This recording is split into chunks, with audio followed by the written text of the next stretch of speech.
you guys know one another? Oh, I will start. I know Okpep over 20 years. I know Tommy over 30 years. I met Felicia on the Wimbiz dance floor. I met Chinwe Wimbiz, Jeroju Wimbiz, Chizzy. We worked together. Then Wimbiz just strengthened the team. The Molade Wimbiz. Yeah. I've known Felicia forever. Tommy as well. I've known Tommy for forever as well, right from secondary school days. Everybody else. So Cheesy might not remember this, but I've known Cheesy way before Wimbiz because Elle's Icebox did my mom's 60th birthday many years ago, and that's I mean we didn't meet, but that's the first encounter that I had. Yeah, that's the first encounter that I have, and everybody else I think it's Wimbiz. Yeah. Wimbiz is probably the first place that I could have met every Who else wants to go? I think a lot of people I met through Wimbiz, definitely. I think we're a Wimbiz network, like a mini little clique. But I've known Tommy. I know Felicia. In fact, Felicia, do you know that I think I did pass your wedding? Like thinking about it now, like I'm sure I did. Like people were talking about like, come now. And like, why not? So, but I think Toby and I are actually industry friends, and then everybody else Wimbiz, but it feels like you knew each other outside of Wimbiz. I know. For sure. Well, I can go. Yeah. So, Dereju walked into my office one day wearing a halo of favor. That's how we met. I've known Toby forever. Toby, don't count. I met Tomi Lion was like a hurricane. I said, she don't run short of me. I knew Wimbiz. Yeah, no, I've known Chinwe. I knew Chinwe before Wimbiz. Oh yeah. Industry as well. Industry. No, apart from that, my brother-in-law is a very good friend. So, so but Wimbiz. But it doesn't feel like Wimbiz. It really doesn't. For me, it's Wimbiz. But I know you way before Wimbiz though. So I'm mentioning Wimbiz. So let me put you on that Wimbiz. Yes. So it's very interesting because I don't know how, but we have people that our older siblings are like, so my husband's older siblings are like our own older siblings and friends, and me and her sister are like best friends. I'm sure you know Wimbiz. You forgot how we met. Oh yeah, you don't remember I'm how not sure we we can met. talk about No, that. I want to know. I will talk about to date my cousin. I used to date her cousin. Many moons ago. Many moons ago. A different lifetime.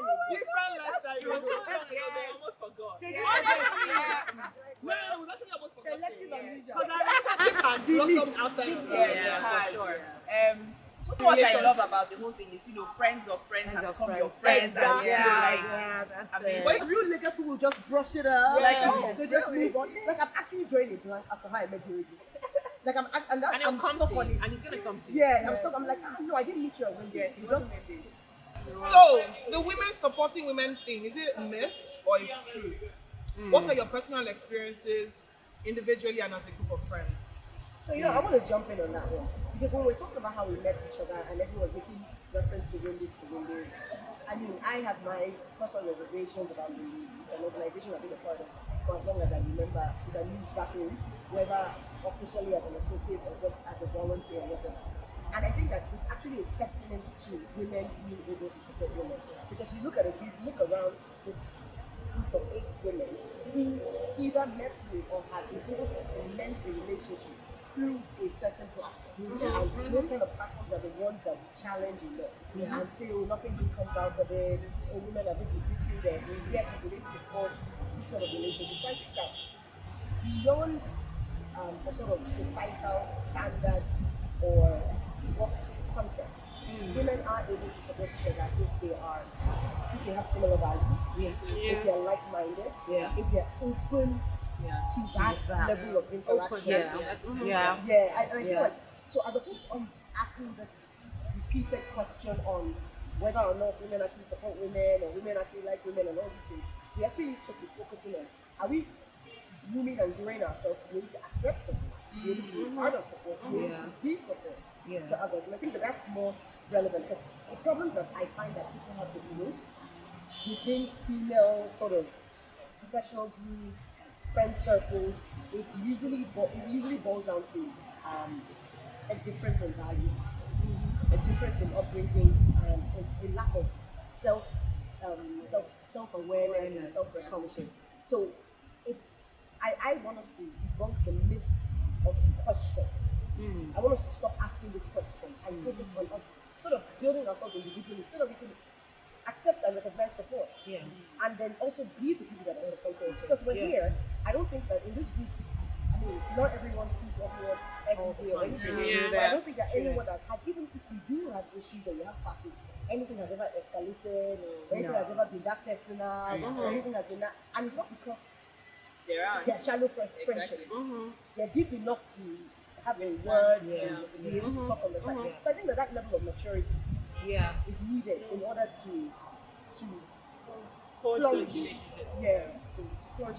So you know, personally, I have never had a situation where I honestly felt like somebody just don't support me.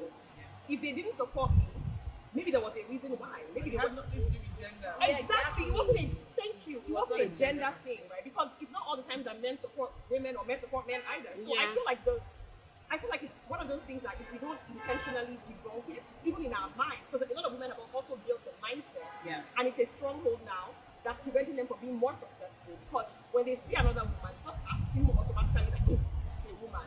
And a lot of it has also come from secondary school, from your family, maybe your mom's experiences, your auntie, all that baggage. And I agree with Tommy. I think we have to just kill it. Because really, we're all human beings, we're all people. Why is it always specific that it's a woman not supporting a woman? You know what I mean? All of us here, there are 8 of us, we're very, very different people. And we support, I mean, we're all so different. We be cracking jokes, everything. And we support ourselves in different ways, as best as we can, to the best of our ability, right? So I think that we just have to kill it. But you know what's also interesting about that narrative is because of this hang up of do women support women, then you as a woman, you now start having that hang up against other women. So the question I want to ask is, what are you doing? Are you able to support other women, and are you putting yourself out there to support? That's a very good question. Otherwise, you hold on to that narrative, and it stops you from actually, like you say, becoming a better version of yourself or being that support that somebody else needs. I think a bit differently, coming from the corporate world. I think the myth of women not supporting women comes from women having to be tough to break the glass ceiling, right? And not tolerating softness in the women that are coming up. So and I'll give a real classic example. So you come to your boss and you say, my child isn't feeling well, I can't come into the office. And she gives you the because if you had a board meeting, right, all the other men in the room will not come and say, I cannot come to the board meeting because my child isn't feeling well. And if you are the only woman in that room, then that cannot be an excuse. So I, as a woman, I'm not going to look at you and accept that excuse from you. Because someday you're going to be facing something, and I don't want that to be the narrative that stops you. And I think that sometimes in that passion to kind of say, I really don't want you to be like that, it comes across as being hard or being tough, or that woman is just not understanding me. Whereas what's actually happening is that woman is saying, you can't do this. You will not be an MD if you're like this. And I see potential in you, so I'm not going to let you be this. But the other part of it is your quotient for your kids might be higher. When I mean quotient, as in some people are more passionate about this is how I want to look after certain areas of my life than others, right? So her quotient for her kids, she might have a better support system at home. She might have an auntie she can call. You might not have that. So all that now culminates in you saying, she's a nasty woman, she doesn't like me, she's horrible. But really, when you talk to a lot of senior women, that's not what they're thinking. What they're actually thinking is, can I piggyback on that? Yeah, because I have a different I get what you're saying, but I feel like that's where policies need to come into place in the workplace. And there are women who are driving these type of policies. That's why we have women interactive networks in specific organizations. So I get what you're saying. I understand you. Yes, if it's a man, that would be a very weak excuse. But then that's why you put out the support system in the organization, so that if maternity leave comes up, it's not an issue during appraisals. If someone has to attend to her kids and has to take an excuse to not be at a meeting, that's fine. Somebody else can cover for her. So personally, or in my own experience, I see you call this being soft, but I see that softness in at least my own organization, and it's coming through policies. Because the truth of the matter is, there needs to be a balance. I do not want to walk like a man. I'm not interested. I don't want you to hold me by your standards. I have my standards. I need to be able to make time for work, for home, for kids, for leisure. I need to be able to make that time. This narrative of I'm only going to be a boss if I can second this to the support system is something that needs to change, even for men. And the COVID epidemic highlighted that. A lot of guys who were usually, I stay in the office to 10 o'clock, were forced to look at things the other way. And I don't know about you guys, and I've not done any official survey on it. Most people, it's two ends. They either have much better relationships with their families, or worse relationships, because they realize there's a lack of compatibility, there's a lack of willingness to pick up slack on your partner's side. We don't And you know, some men are going as far as, I actually don't even like these kids. I didn't like these. And I spoke to one person that was complaining and saying that he used to go and sit in his car. Yeah, no, a lot of people sit in their cars. And I'm like, should you not be asking yourself? And that was a problem. Digging deep to ask yourself. But the truth of the matter is this social construct? This is how men are supposed to be born with. But the truth about it is that even that notion is breaking down. I like to compare things to best practices and case studies. People that have the best sort of life are well-rounded. They're well-balanced. This thing that we do in Nigeria is not sustainable. Men are this and women are this. It's not sustainable. Even in this corporate world, the reason why there's so many, the reason why the work environments are hostile to start with is because of this flawed narrative. If the men are human and the women are human, then we see each other as human, and we can have real conversations. You have the man in the UK, in the US. Some dads are the ones that are doing this. People have to start accepting. People stop apologizing for their children being in Zoom meetings because it's the reality. It's the norm. Meanwhile, in the type of corporate environments that we've been exposed to, you don't even want to. They don't even allow children in the office. How many people can you say, "Oh, I'm taking my child"? You work in a bank. I want to show my child around my office. It's not something that is parents did that. Our parents did it before. That's what I'm saying. So this new hustle. It's a hustle. And that's why also mental issues seems to be a female issue. Based on what you're saying, we find that a lot of successful women, people always say, there must be a comma. People always say that, for you to be that successful, you're angry and single, you don't have kids, you have a problem with your husband. People always make it seem like you're not married, that's why your kid is going on. So guys, please have a question. I love how we're taking this conversation. So, as we're bringing up children, those of you that don't even have children, your nieces, your nephews, your mentees and all that, who is to blame? Who is responsible for all this behavior? It's the home. So I won't even say it's the mom or the dad. It's the home. Yes, and that encompasses everybody within that structure. So your mom, dad, nanny, whoever you're bringing into that space that is influencing your child.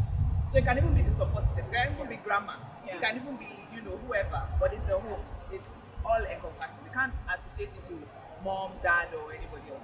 I think that I want to take a step back and say it's society at large, because it does take a village, and children pick up cues. I mean, it's not just what you see at home and what you hear at home. You are also a product of your environment. So you might know what they do in your own house, and you might recognize it. But then if you're consistently exposed to something else, and I mean, I keep having this argument with another group of friends, where anytime people say, "Oh no, people know better, they should do better," especially I fight with you a lot on this particular topic. I'm like, you are amazed at what you think people realize. No, that they don't know. People are literally, they've been groomed in a certain way. And that's all they hold on to. They don't, it's not even as if they know the option of knowing something else. It's subconscious. It's literally ingrained. This is the only thing they know. So you would think that, but come on, even if they don't teach you at home, you should learn outside. They can't, because they don't think that there's anything wrong. There's nothing flawed with how their composition is made up of. So unfortunately, those biases are not only from home. those biases are formed from school or work. So I always use the example of trainees. You go through a trainee system, especially with corporate organizations, financial corporate organizations. You come fresh out of university, so you be molded by, especially people that are raised in Nigeria, by a bit of sheltering, and then you go into a system at the beginning. Do you understand? And you start to groom yourself in that system. You only know you are reinforcing all the limitations that they taught you in your school. You are reinforcing all the limitations that society has taught you. You are reinforcing negative or positive impressions. This is how women should be. This is how men should be. I've seen it, and it makes it difficult to really pinpoint how could I have changed this person, because that's what they've seen every day. Yeah, you kind of have to start where you are. Yes. Because I think you have to kind of ask yourself, what do I have influence over, and what can I actually What can I do? Otherwise, when you're looking for a whole systemic change, It's it's not from going- daunting. if we can all do that, though, that's when we begin to truly begin to affect that. So we how we pivot in this conversation. I think I had something. Oh, I think you wanted to say something. Yeah.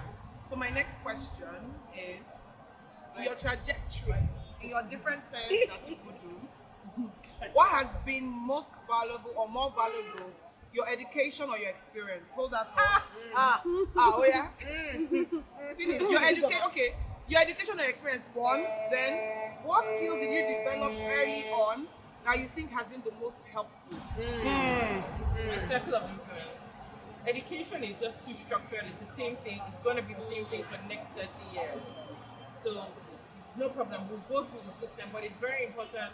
Like, I try to talk to my daughter every day because I feel like, and it's almost bad saying it out loud. I realize I've talked more to my daughter than to my son because I feel like, he's on it. He's going to be My right. daughter, like, I need to formulate. But the thing I talk to her about a lot is self-confidence and owning who you are and your feelings. I feel like the sector that we are born, where we're being raised, teaches you to shrink yourself. It teaches you to be smaller. So I feel that what you learn, the influences around you, and what you think, I'm extremely intentional about what I receive, the people that I consider to be close to me, because every friend I have here adds value to my life in a very strong and structured way. And it's intentional on my part that I'm not letting this show me go anywhere. Felicia is here. Felicia's daughter is my daughter's best friend. I didn't introduce them. They are drawn to each other at the age of 5 for whatever reason.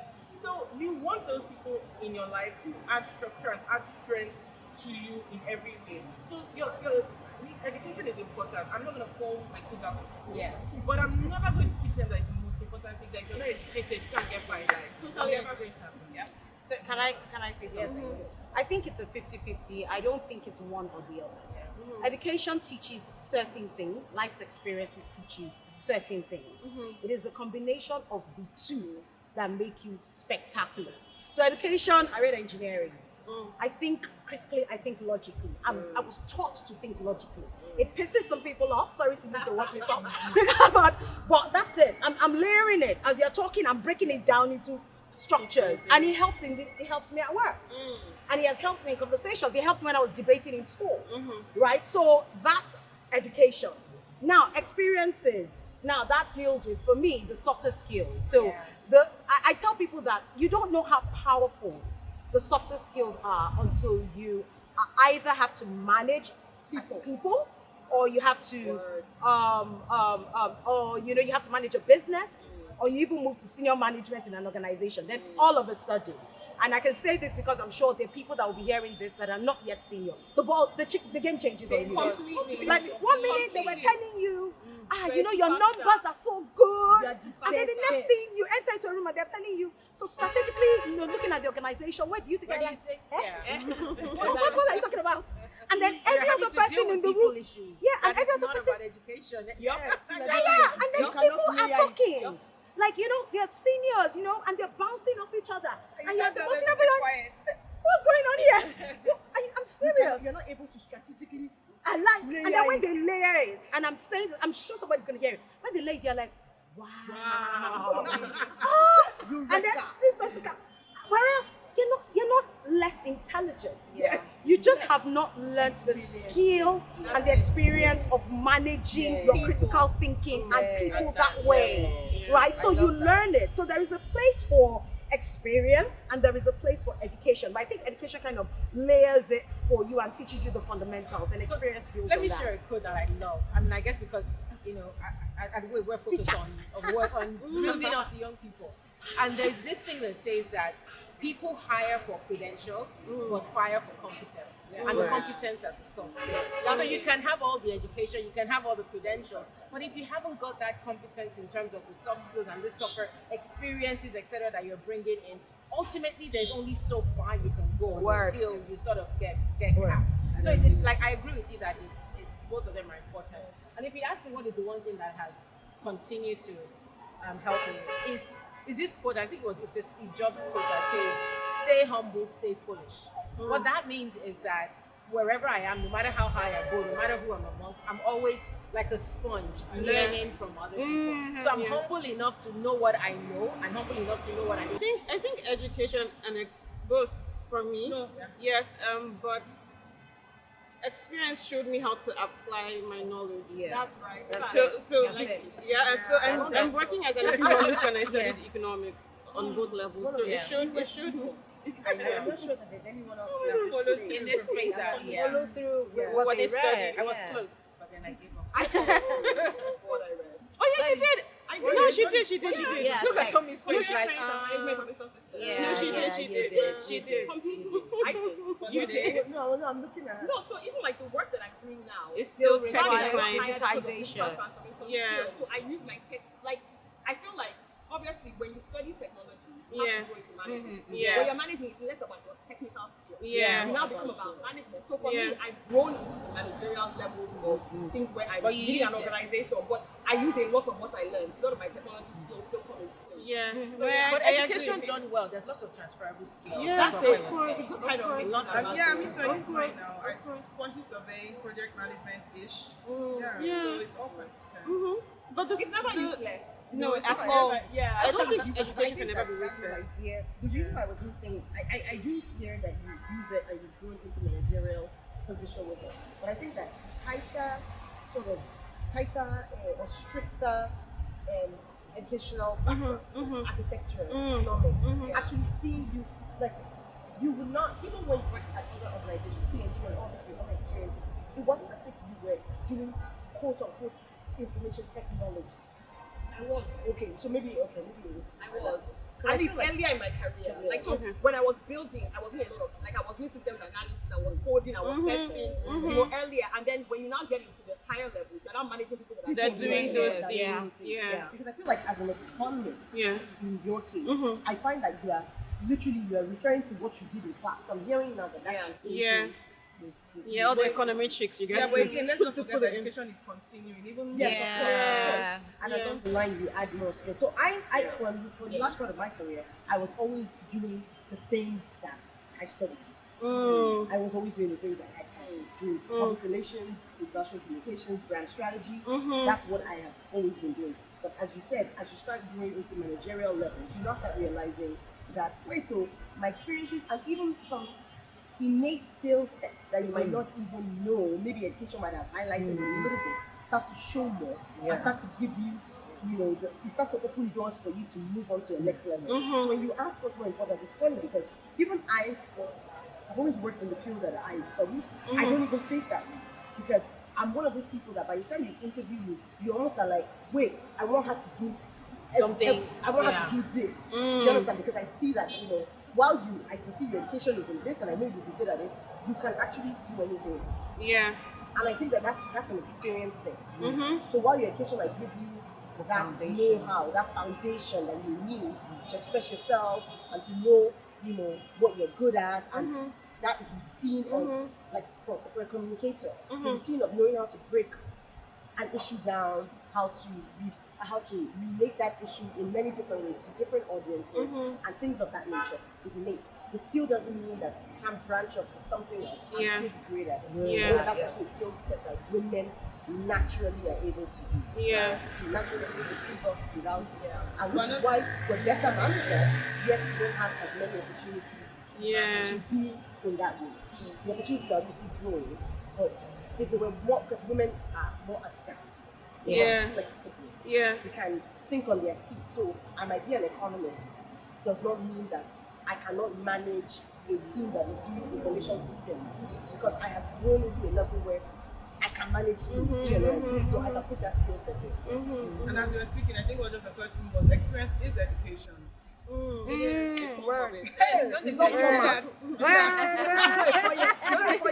Experience is the best teacher. There's some things that you can't really Get in school. Even interaction, like when Chidi was talking about how being intentional about your circle. Sometimes, or before, when I used to hear that, I used to feel people were a bit manipulative, people were a bit calculative. But it can be, I think. But there's also the thing of, this is an example of yesterday, I was almost getting into a role with a friend-ish. Like, just miscommunication with somebody else here. And another person here just made it seem like, look, this is happening because you are this way and thinking this way, and this other person is thinking in a different way. And it just makes, and that's why you have to have the right people in yourself. Another person can be like, that girl is crazy. Another person will say, oh, both of you are, this is what is happening. And it just makes it very clear and very simple. And something that would have been a big thing becomes Really tiny. About being intentional about choosing your circle versus people that are being manipulative about having people in their circle is different. It's very different. Some people are toxic. Even if you don't talk to someone in 20, like I haven't spoken to a friend this year. Yeah. When you see you're good. You pick right off where you stop. There's synergy and there's an ease. So I think that's the reason why it's possible. I know we pivoted from that initial question, but I think that it's also a very important thing, because you wonder sometimes why some people seem to get along more, or some people say things like, oh, it's because you guys are not deep enough with each other. No, it's because you respect each other. Yeah. And I think also, like, you just have to be emotionally intelligent as you get older. I think a key skill for anybody, no matter your age, emotionally intelligent. I think just being able to, just being able to be intelligent enough to, kind of look at somebody else and understand where they're coming from, their background, all that stuff, and have enough respect for another individual. Just meet them at that level. Like, not everybody has to be your best friend. Yes, exactly. And I feel like the depth comes from having similar values, right? And it doesn't mean that you being intentional with a particular relationship means that you're being manipulative. It just means that you are easy there. That's your place of ease. It flows. There's no drama. When you are there, we flow. I can tell you something. I know that if I have an issue, I can call you and you give me your honest feedback and all that. Yes, exactly. And I think that emotional intelligence is a skill. Is one of the most important skills in life. Go learn it. That people are not being taught. And I think also for career growth, that if there's one thing that I feel like you definitely need outside of education. In fact, you can get your team to do all the work that you not do if you're emotionally intelligent. You can get people to do Word right there. Because really, if you are able to meet people at their different points, everybody has what's pinching them in their all of your colleagues, your team members, they're able to understand this one. If I tell her good job, she's like UPS. This one, if I buy you a birthday card, everybody has different things. And I just check it. How are you?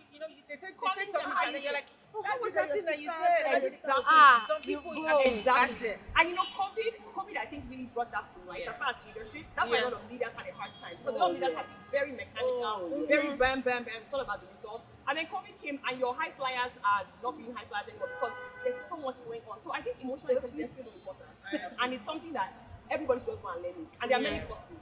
You know what? I like coach, and there's another one I'm going to share, which is, how we judge other people by their actions, and we expect people to judge us by our intention. So we kind of, when you look back, ask yourself, before you say something to someone, or before you judge someone, ask, okay, take a step back. Is there something going on with that person? Was there something about that situation that I need to know I want about? to throw a spanner. Otherwise, you just Take a moment to be kind. I want to throw a spanner. I think it's just taking a I want to take. I think it's just taking a moment to be No, I kind. want to throw a spanner. The action. No, the some action- people need cane. I hear you. Some people I need hear you, cane. Tommy. I hear you. People take advantage of that emotional intelligence. You can now categorize them as just badly behaved. Not put them in a category in a No, box. but it's better for your life. It is. Better for your For your sanity. life. You know, some people are badly behaved, and you don't have any business constantly. Why now? Constantly thinking, You because don't. you know how You much don't fix deliberateness and anybody. work You takes understand. But you know let me something. see where But George is you know coming something. from. But you know something. You can't even decide if someone is badly behaved from the get-go. Exactly. So That's my point. Time, yes, repeated. And So that's that's like behavior. So she said something about, you step back, you think about, oh, where's That's this the person moment coming you step from? back. So if the person is doing it the first time, you are You giving step them, back. the room to Okay. be able Then to by be the I'm like, not talking about it so constantly what every single so is it time. by the second time, then Can I just- women are actually naturally discern. Yeah. If you allow yourself to hear. That's If you allow yourself, like that. we're actually No, naturally I- discerning. I think that sometimes, depending on where you are in your life, the season you are in your life, what you're going personal, you might be killing the discernment. Right? I'm going to ignore you all discernment, but we actually know discernment. There are many things that come to us that we know that this is the right way to go. There's some people that God wants to cast from life. Let us tell you. And I believe that women, a lot of times, more so than men, have it naturally. It's inside of us. So I think that we should also stop ignoring that inner voice that's telling you that the person that you think is your friend might not be, and the person that's actually trying to help you, but maybe he's not always smiling at you. Is your enemy. harder at you. Yes, so it's all about also being able to use that natural superpower. Women have a superpower. We said. But Some you more know, than others. but I think this also comes back to the earlier conversation we were having around your circle of influence and those you have around you. And I'll give you a very practical example. Having people around you who can be honest with you, who can give you that feedback. Because she came back to me and said, but this is how you are. this is really how you are. And whether you seeing it from this angle, this is actually, and those things are really helpful. Because a lot of times when that feedback comes, it's so hard for us to take, and we go into defensive mode. But really take a step back, and if you feel like I can't do it by myself, that's where you're Call in intervention. intervention. Call in your inner circle and say, hey, this is what I got. I think it goes back to what you're saying about we judge based on intention. Intention versus yes. Yes, so we really should judge based. And remember to grateful. Remember to be express it to the person. Yes, and affirm. So Chima and I worked on some projects and we had some older women working. And there's something that we got from that. We're like, these women are always affirming each other. Thank you. That's what I Even though that is too much. As in, always affirming each other. Nobody is there. It's a tiny thing. know what I'm saying. I said, Chiwi, this is what I was supposed to be doing. It was something And those women are successful. very successful. literally, Like even introduction. Yes. Just a simple introduction. Meet my friend Chinwe. She's the top something economist in her. And you're like, this is just a friend now. But there's a way she introduces it. The way you're even thanking you. Oh, I love your wisdom. And they're not even. It's not condescending. It's not condescending. It's not a lie. Yeah. They are really appreciating what she brings to the table all the time. And guys, okay, so I just want to quickly add something, and I say this even to my spouse because it's important. Our mouths are fast to criticize. We're very quick to call out something we don't like. How many times? I know a lot of us practice gratitude journals and things like that. Ask yourself in a day. Every time you say something negative, write it down. And actually see how many negative things are passing through our minds and that we say in a day. We're too quick to call out things. We're not as quick to appreciate and affirm things. It's easier to say, Chinwe, you did this wrong, or you didn't do this right. Do you understand? Or you look a certain way. As opposed to saying, wow, you look fantastic. Or, oh, that thing that you said to me yesterday made a difference. We're too quick when it's something negative. We should be as quick with As, positive. we should be quicker. Some things are innate and some things are learned. like every program myself with networking. That's not my nature. Yes, And nobody, I don't believe you. No, it's I not don't natural. believe that. It's not my nature. I know. I know. No, that's what she's saying. That she doesn't believe that it's not natural. Yeah, I don't believe it's She not learned natural it. because you have learned. Yes, I've learned it. I like no choice. I have to learn it to excel. So we had some questions. I think we should just very quickly. But if you think another person is best suited to answer that question, There's no car. this one is for you. This one is for you. Who is going first? Can I go first? Cheesy, go first. So I Okay, start. technically have two. So I'm just going to read them out because they're actually quite similar. Yeah. So one says, have you always been entrepreneurial? Wow. What led you to taking the first step and setting up your own business? And the other said, what are the most important things to progressing as the owner/director of a business? Oh, wow. So you. Exactly, that's what I do. do. Okay, so I have always been entrepreneurial. I did work for a couple of years, about 6 years, 7, can't remember, don't really care. Don't really count it. But I always knew I was gonna. I was never the greatest with the details. You know, and you know when something is in your strength, as a boss, I know to hire someone that is detailed. But when it's my job to be detailed, it was a problem for all of them. They were not happy, but you know, somehow I survived. So yes, I've always been entrepreneurial. What led to taking the first step and setting up your own business? I'm one of those entrepreneurial journeys that was completely by accident. It wasn't my strength. It wasn't my calling.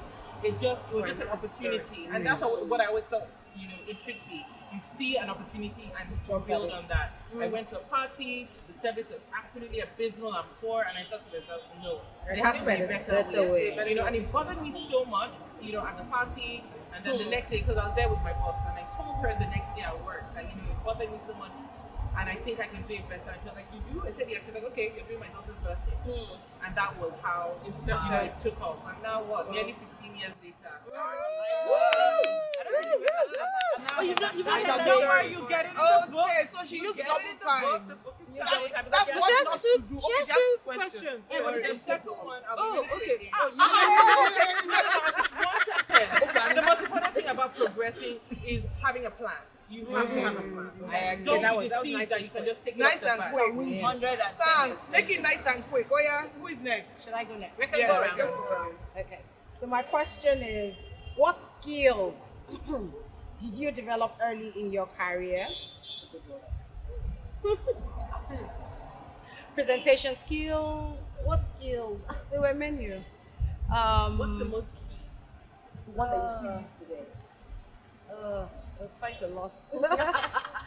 Okay, so let me answer the question this way. I tell people that I was one of the few. I'm one of the people that has always been blessed to have. I've had a lot of good leaders. I've had a lot of good leaders. So it was literally picked one after the other. Presentation skills. I think you're natural at this. Throw her off the cliff, let her learn it. You know, critical thinking, strategic thinking. Throw her off the cliff, let her learn it. So I was literally being thrown off the cliff and landing on my feet. And for each time I landed on my feet, I realized I can do that. So just to flip the script, if you're listening to this and you're a leader, what that means is that you also need to be able to look at everyone in your team and be able to say, what's this person good at? Even if they don't know yet that they're good at it. And sometimes some people need a little push to say, you know what, go do that. I've got your back, but go do it. I know you can do it. I love that. Okay, Thanks, Okay, so mine is, can you tell us about a role model who has inspired you? Perfect question.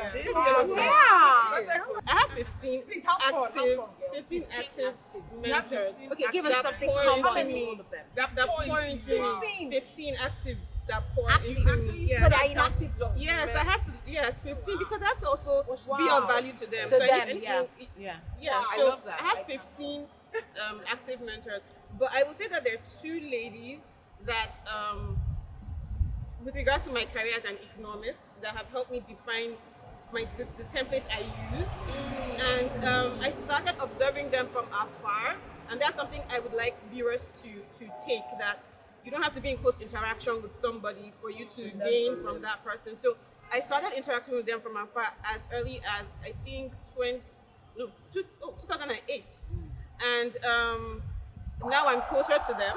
I'm not mimicking what they're doing, but I've been able to. And 15, I'm picking from different people. Yes. I'm not naming any names. But I think people would know the two already. It's okay. It's okay. Off camera, we know that. Is it my turn? Yes, your turn. Guess what I got? Is there a quote that inspires you?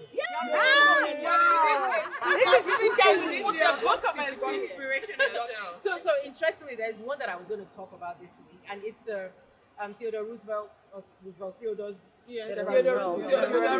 quote, and it says comparison is the thief of joy. I love that, because a lot of times we are constantly looking at what other people are doing, and what it does is it just diminishes our joy, because we keep trying to be like someone else and stop trying to be like us. And you need to learn about being the best version of yourself. Now, should we compare? Should we look at what others are doing? I think yes. You need to, like Chinwe has just rightly told us. but don't let that come and just steal your joy. But I'm going to share one more just because I can. And this one I actually got from watching a movie yesterday. Wow. I don't know who said it, but I loved it. It says some problems grow to become monsters because ego and fear babysit them. Wow. So let me say that again. Some problems grow to become monsters because ego and fear babysit them. So before that problem grows to become monster, and we talked about that today. Don't let your ego or your fear, Not share those things. do you understand? Just let it go. Let it go. Be free as a bird. And don't let anybody, be living rent free in your head because you're holding a grudge. I think I dropped three right there. So, what would you say are the top 3 skills needed to be a successful entrepreneur? No, that's one I chose out of the 3 now. Let me time myself. Okay, so I think one is patience. I'm really learning that, and I've seen my own growth, and I love it. Another one is innovation. You have to stay innovative. And innovation is not one big thing that people always think. Innovation is very simple, very simple. Yeah, and I think the last is Games master. Patience, innovation, and humility. Stay humble, stay foolish. Yeah, you really do have to stay humble because things will happen as an entrepreneur. If you're now in the service entrepreneur, hey, that's another story. Another thing for another day. Watch out for episode And again, and one thing I would say is when you remain humble and you look back to what you could have done and what you did, it's always better to take the high road. Yes, it's always better. Always better. Titus 2:4, I will check it. What's So it's in the Bible. Yes. I know it's in the Bible. So God forgive me. So to paraphrase, I will read the Bible to paraphrase and say something like, look, just whatever you do it to the Lord. No, do it so that you be at peace with all men, and that when you are being spoken about, it will be without judgment. So that's what guides my. Because there are some customers that cannot be satisfied. I'll post it on the group.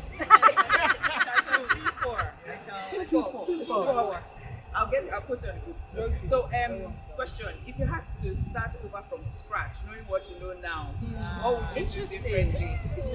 So I think remember my answer that I gave earlier. So for me, there are 3 things. First, I'm going to definitely take out.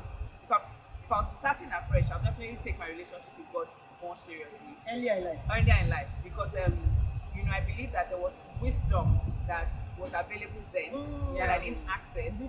Yes, that is available, now. So I can just imagine me now, 25 years ago, I'll be unstoppable. I would have been like, where is she? Do you understand? The second thing is I would nurture more friendships. So I'll be more intentional about nurturing friendships, because then you'll be like, the value of friendships now as opposed to then, it's good when you come with friendships from before, it's very what's the word? It affirms you. It also helps you, kind of like helps you stay on the track that what, I'm in a good place. I'm with people that have been with me. And there was something else. The third one, it's one of my head. The swarm off your head. And the swarm off your head. So it was nurturing friendships, relationships, and safe. Save earlier. No, sorry. So I think, just to add to that, when I was in uni, there were these annoying boys in my class that used to buy shares then. I'm telling you. They had small money. And we used to look at them like, that wisdom that I was talking about, I pay for part of it. So imagine. It's okay. It's all right. We move. We move. Molding you to who you are. Okay, so the question is, what has been your biggest success factor? 2 things. I would say 1 God all the way. 100 and 1 million and infinity percent, because I think that everything that has happened for me that has been something that can be considered success has literally come not from me, but from God sending everything I needed in that season to me in different ways. So the second one is people, which kind of flows from the first one. I think people are such a critical success factor, and a lot of things that we said today kind of buttress that. So whether it is the people that are your teachers, your helpers, those that are blessing you, your role models, your mentors, your mentees, your friend, just being able to identify people's purpose in your life and realizing that people are either adding or subtracting from you. So I wasn't always a very intentional person. I've grown to be a lot more intentional. And I'm also I'm not a very emotional person. So I'm able to ask myself, what's here? Are you adding or are you subtracting? And I feel like you need to be very intentional about being able to honest yourself and just deciding what you want to do. I'm not saying cut people off, but I'm saying know the relationships that you're going to hold there and the ones you're going to pull down, because everything in life is a limited resource. Money, time, everything, your emotions, your energy.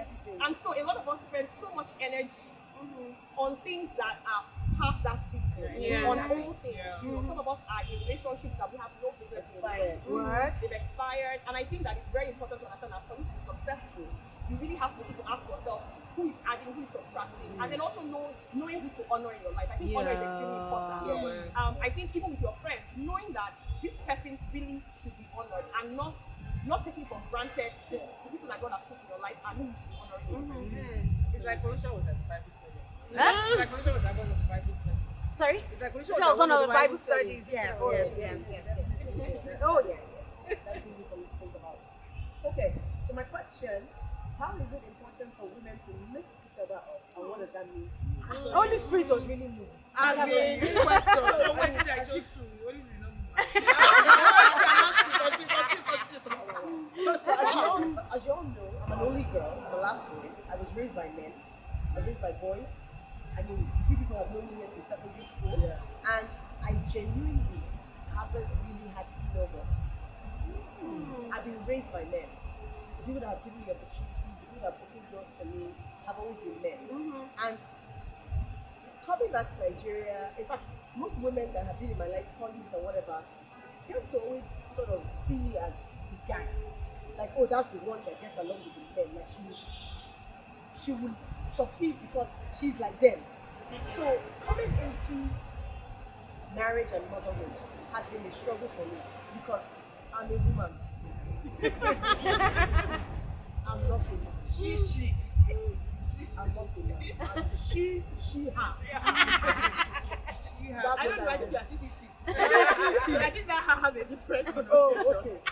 So, and I think that I struggled with the idea of women lifting each other up, not because of a gender barrier, but just because it just didn't experientially just seemed contradictory. Because I'm like, women don't even like you half the time. They don't defend you. I mean, I went to an all-girls school and I still had no male friends. I went to an all-girls school for 6 years of my secondary school, and I still had no male friends coming out of school. Do you understand?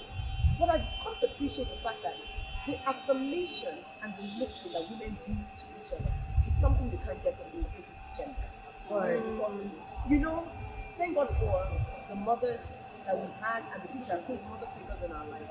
You really find that as much as I tell people I'm a daddy's girl, everyone knows I'm a complete daddy's girl. The value I derive from my mother is something that I cannot quantify. Do you understand? So it is so important for women to be deliberate and lift each other, because you have something to give, whether it is upwards, downwards, sideways, that cannot be replaced by the other gender. And the minute we realize it, we begin to appreciate it. So even being part of things like this is very deliberate. I've been fortunate, I've been blessed with a lot of women around me, but I don't think I really started tapping into it. So even when she was talking about mentors and role models, I remember at some point I actually had to look at the people that were women in my life, and I had to categorize them, because I became really deliberate. So there are people in my life that, because they've been in my life, I never saw them as anything else. That's my sister. But I actually had to then sit down and have conversations with, I want you to mentor me in this regard. I want to be able to have conversations with you. So I want you to hold me accountable in this regard. It's not just, let's sit down and chit chat, And the same thing for friends. So I think that is very important, because what it means to me is that we are fearfully and uniquely made as women. We are set aside for something different. But if we don't identify it and share it and celebrate it, we are cheating ourselves. Sorry? Okay, we're cheating ourselves out of passing on something so precious. Yeah. Something so precious. So I don't want us to take it for granted. Yeah. And I think it goes back to what I said earlier on about being able to affirm and honor. That's what I was sort of thinking when you finished your conversation. That honoring, women honoring women. It's not just about lifting each other up, it's also appreciating and honoring the role that you're playing, the role that you have played, and erasing our kids as well. Awesome. Thanks, guys. Thank you.